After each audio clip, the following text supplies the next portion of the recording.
ख्वाजा हिंदुस्तान का सुल्तान है, उसके बाद कोई सुल्तान को नहीं मानते हो।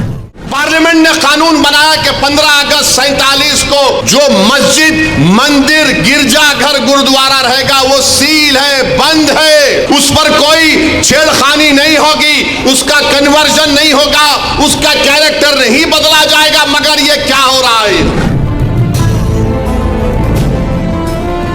सुल्तान हिंद ख्वाजा अजमेरी के आस्थाने पर केस डाल दिया गया। केस डालने वाला कौन है मालूम आपको? ये मेरे घर के पास दिल्ली में आकर मेरे घर के ऊपर जो नेम प्लेट है उसको तोड़ा, पत्थर फेंके घर में मेरे, और उसके बाद मेरे नेम प्लेट पर कालिक डालकर धमकी दिया कि ओवैसी तेरे को देख लेंगे।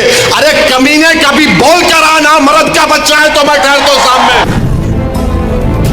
अरे बोल क्या आ रहा हूं कल तेरे पास तो मैं भी ठहरता हूं, देखेंगे 6 फुट 2 इंच क्या करता है। हवाला क्या दे रहा है? 1901 की किताब, 1901 की किताब का भरोसा करेंगे या फिर 13वीं सदी की किताब खजाइने फुतुहा जिसको अमीर खुसरो रहमतुल्लाह अलैह ने लिखा, किसकी किताब पे यकीन करेंगे? आप तमाम लोग जानते हैं कि आजकल देश में बड़ा फैशन हो गया है कि जाइए किसी मस्जिद को लेकर के ये दावा कर दीजिए कि इस मस्जिद के नीचे कोई भगवान बसते हैं, कोई मंदिर है। उसके बाद क्या होता है आप बखूबी जानते हैं। आजकल तो बहुत आसानी से अदालत भी ये फैसला सुना देती है कि सर्वे की जाए। ये अलग बात कि इसी देश का संविधान, इसी देश के संविधान का प्लेसेस ऑफ वर्शिप एक्ट 1991 ये साफ लफ्ज़ों में कहता है कि तारीख 15 अगस्त 1947 के दिन जो भी स्ट्रक्चर, जो भी स्थल जिस धार्मिक स्थल के तौर पर था, बाद में उसे वही माना जाएगा। मतलब साफ कि 15 अगस्त 1947 को अगर कोई स्ट्रक्चर मस्जिद थी तो उसे बाद में भी मस्जिद ही मानी जाएगी। कोई लाख ये ब्लेम कर दे कि 14 अगस्त 1947 को वो मंदिर थी तो उसे मंदिर नहीं माना जाएगा। लेकिन हुआ क्या? आपने देखा बाबरी से इसकी शुरुआत हुई और फिर ज्ञानवापी के मामले में chief justice of India Chandrachud ने एक ऐसी बात मौखिक रूप से कह दी जिसके बाद खुला रास्ता दे दिया कि ये तो कम से कम जानने का अधिकार है कि मस्जिद के नीचे क्या है, तो चलिए खुदाई करवाते हैं, और खुदाई का सिलसिला शुरू कर दिया गया। अब असदुद्दीन ओवैसी इस पूरे मामले को लेकर के काफी आग बबूला है और वो कह रहे हैं कि आप तो 500 साल पुरानी मस्जिदों को खोदने की तैयारी कर रहे हैं। ये कहते हैं कि भाई हमने सुना है कि यहाँ पर मंदिर है, और ओवैसी साहब कह रहे हैं कि हमने तो 2000 साल पहले का भी सोच लिया है, तो आइए 500 साल के लिए क्यों 2000 साल की सोच करके खोदते हैं और फिर देखते हैं कि उस जमीन के नीचे क्या है। मैं तो कहता हूँ 2000 क्या, आप जो है 5, 10, 20 हजार साल पुरानी सोच करके खोदिए तो मुमकिन है कि ज़मीन के नीचे से कोई सोना, चांदी, हीरा मिल जाए, कुछ डेवलपमेंट के लिए पैसों का जो है वो सिलसिला जो है वो बन पाए। पहले तो सुनिए असदुद्दीन ओवैसी साहब क्या कह रहे हैं। मुझे व्हाट्सएप के ऊपर कभी SMS के जरिए, कभी फलां के जरिए धमकी दी जाती है। अरे जालिमों, याद रखो, मैं मस्जिद बचाने के लिए, खानखाहों को बचाने के लिए, दरगाहों को बचाने के लिए, वक्फ की जायदाद को बचाने के लिए, जमहूरियत को बचाने के लिए, कानून की बालादस्ती के लिए, इंसाफ के लिए मैं एक बार नहीं 1000 मर्तबा मरने को तैयार हूं। तुम क्या करोगे बताओ? ऐसे 12 दरगाह और मसाजिद पर केस डाल दिया गया है कि यह मस्जिद नहीं थी, फुला था, ये था। सलीम चिश्ती रहमतुल्लाह अलैह की दरगाह पर केस डाल दिया गया। सुल्तान हिंद ख्वाजा अजमेरी के आस्थाने पर केस डाल दिया गया। और क्या बोलते हैं, केस डालने वाला कौन है मालूम आपको? ये मेरे घर के पास दिल्ली में आकर मेरे घर के ऊपर जो नेम प्लेट है उसको तोड़ा, पत्थर फेंके घर में मेरे, और उसके बाद मेरे नेम प्लेट पर कालिक डालकर धमकी दिया कि ओवैसी तेरे को देख लेंगे।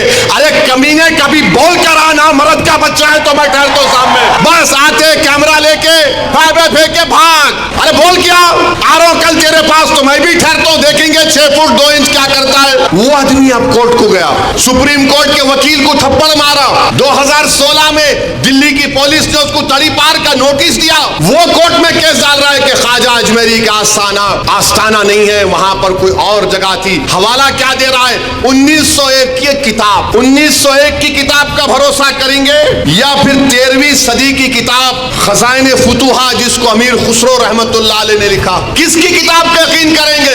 1901 में कोई दीवाना लिख रहा नहीं, रिवायत ये बताती है। अबे रिवायत बहुत बातें बताती है, यकीन कर लेंगे क्या? पार्लियामेंट ने कानून बनाया कि 15 अगस्त 47 को जो मस्जिद, मंदिर, गिरजाघर, गुरुद्वारा रहेगा वो सील है, बंद है, उस पर कोई छेड़खानी नहीं होगी, उसका कन्वर्जन नहीं होगा, उसका कैरेक्टर नहीं बदला जाएगा। मगर ये क्या हो रहा है? क्या हो रहा है हमारे मुल्क मुल्क में 800 साल की दरगाह ख्वाजा गरीब नवाज सुल्तान हिंद की। और सुनो इख्तिदार की कुर्सियों पर बैठने वालों, दिल्ली के इख्तिदार पर बैठने वाले सुनो, ख्वाजा हिंदुस्तान का सुल्तान है, उसके बाद कोई सुल्तान को नहीं मानते हो। ख्वाजा के आस्थाने पर चले गए, गरीब नवाज के आस्थाने पर चले गए। अरे कौन सी किताब तुम्हारी नहीं, वो फुला दीवार को ऐसा खिकोरे तो उसको ऐसा रंग निकाले तो छतरी निकलती। अबे तेरे घर में मैं अगर 1000 फीट खोदा तो उसमें भी खाने जहां खां की मलबा निकलता, क्या करेगा? देता मेरे को, क्या करेंगे? नहीं, वो था। याद रखो ये मुल्क कमजोर हो जाएगा। 5 बच्चों की जानें चले गई, वो मरे नहीं, वो शहीद है। तुमने उनको गोली मारकर उनका कत्ल किया है, तुम कातिल हो। तुमने गरीब माँ बाप को अपनी औलाद से महरूम कर दिया है। अरे ये मीडिया को लीक करते नहीं, वो पत्थर फेंक रहे, वो फुला कर रहे। अरे मस्जिद है, अल्लाह का घर है, तुमको क्या राइट देता है किसी भी इबादत जहां पर अगर तुम जाओगे तो लोग क्या खामोश बैठ जाएंगे? 800 साल की दरगाह, वहां बोले नहीं ये नहीं था, वो नहीं था। हम भारत के प्रधानमंत्री से पूछना चाह रहे नरेंद्र मोदी, क्या आप ये तमाम इन लोगों को रोकेंगे या फिर ये देश इसी तरह चलता रहेगा?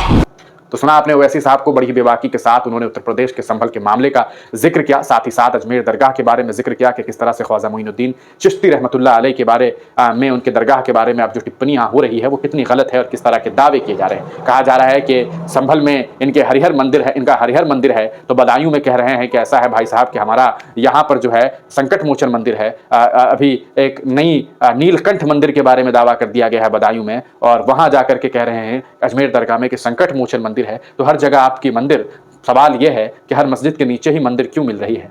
अगर जैन और बौद्ध वाले भी शुरू हो गए तो फिर हर जगह कोई नई ही तस्वीर सामने आने लगेगी और देश इसी मंदिर मस्जिद के मामलों में उलझा रह जाएगा। आखिरकार बात तो बस इतनी है कि यहाँ की राजनीतिक पार्टी इसी पर जो है फलती और फूलती है। यही वजह है कि ये मामलात लगातार चल रहे हैं।